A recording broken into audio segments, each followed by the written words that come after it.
ನಮಸ್ಕಾರ ವೀಕ್ಷಕರೇ, insight rush ಮೀಡಿಯಾಗೆ ಸ್ವಾಗತ.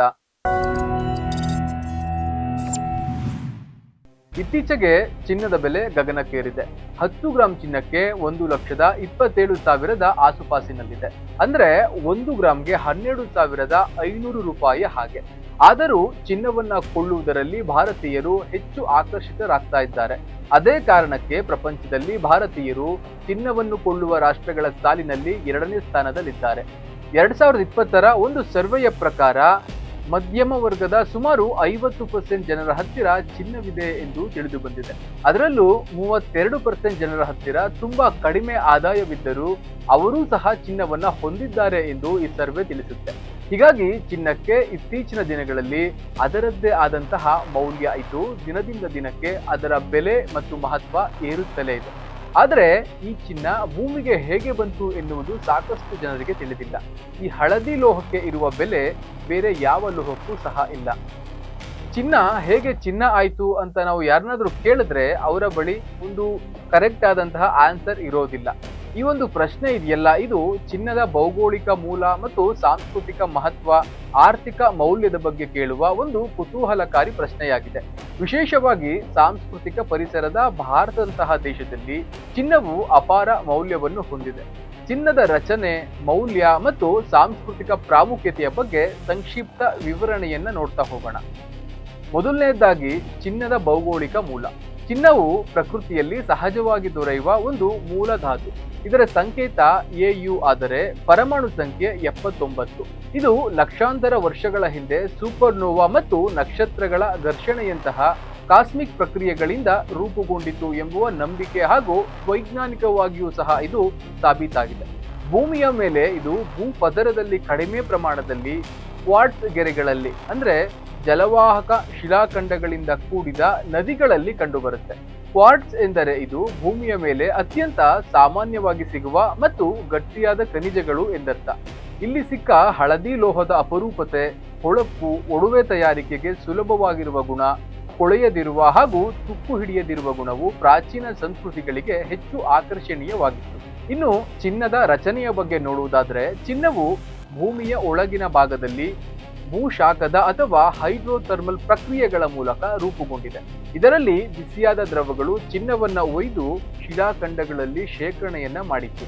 ಕಾಲಾಂತರದಲ್ಲಿ ಈ ಒಂದು ಸವಕಳಿ ಪ್ರಕ್ರಿಯೆಯಿಂದ ಚಿನ್ನವು ನದಿಗಳಲ್ಲಿ ಮತ್ತು ಗಣಿಗಳಲ್ಲಿ ದೊರೀತಾ ಹೋಯಿತು. ಇದು ಚಿನ್ನ ಹೇಗೆ ಸಿಕ್ಕಿತು ಎಂಬುದಕ್ಕೆ ದೊರಕುವ ಉತ್ತರವಾದರೆ, ಇನ್ನು ಚಿನ್ನದ ಐತಿಹಾಸಿಕ ಮತ್ತು ಸಾಂಸ್ಕೃತಿಕ ಮಹತ್ವದ ಬಗ್ಗೆ ತಿಳಿಯೋದಾದ್ರೆ, ಚಿನ್ನವು ಸಂಪತ್ತು ಮತ್ತು ಘನತೆಯ ಸಂಕೇತವಾದದ್ದು. ಅದರ ಸೌಂದರ್ಯ ಮತ್ತು ಅಪರೂಪತೆ ಹಾಗೂ ಅದರ ಕಂಗೊಳಿಸುವ ಬಣ್ಣದಿಂದ ಹೆಚ್ಚು ಮಹತ್ವ ಪಡೆಯಿತು. ಪ್ರಾಚೀನ ಸಂಸ್ಕೃತಿಗಳಲ್ಲಿ ಅಂದರೆ ಕ್ರಿಸ್ತಪೂರ್ವ 3000 ಸುಮಾರಿಗೆ ಸುಮೇರಿಯನ್, ಈಜಿಪ್ಟ್ ಮತ್ತು ಸಿಂಧೂ ಕಣಿವೆಯ ಸಂಸ್ಕೃತಿಗಳು ಚಿನ್ನವನ್ನು ಒಡವೆಗಳಿಗೆ, ಧಾರ್ಮಿಕ ಕಲಾಕೃತಿಗಳಿಗೆ ಮತ್ತು ನಾಣ್ಯಗಳನ್ನು ತಯಾರಿಸಲು ಬಳಸ್ತಾರೆ. ಭಾರತದಲ್ಲಿ ಋಗ್ವೇದದಲ್ಲಿ ಚಿನ್ನವನ್ನು ಹಿರಣ್ಯ ಎಂದು ದೈವಿಕ ಸಂಪತ್ತಿನ ಸಂಕೇತವಾಗಿ ಉಲ್ಲೇಖನವನ್ನ ಮಾಡಲಾಗಿದೆ. ಭಾರತದಲ್ಲಿ ಚಿನ್ನವು ಸಂಸ್ಕೃತಿ, ಧರ್ಮ ಮತ್ತು ಆರ್ಥಿಕತೆಯಲ್ಲಿ ಆಳವಾಗಿ ಬೇರೂರಿದೆ. ಮದುವೆಗಳಲ್ಲಿ ಮಂಗಳಸೂತ್ರಕ್ಕೆ ಚಿನ್ನವನ್ನು ಬಳಸುವುದು ಅತಿ ವಿಶೇಷ. ಧಾರ್ಮಿಕ ಕಾರ್ಯಕ್ರಮಗಳಲ್ಲಿ ಮತ್ತು ಅಕ್ಷಯ ತೃತೀಯದಂತಹ ಹಬ್ಬಗಳಲ್ಲಿ ಚಿನ್ನದ ಖರೀದಿಯು ಶುಭವೆಂದು ಪರಿಗಣಿಸಲಾಗುತ್ತೆ.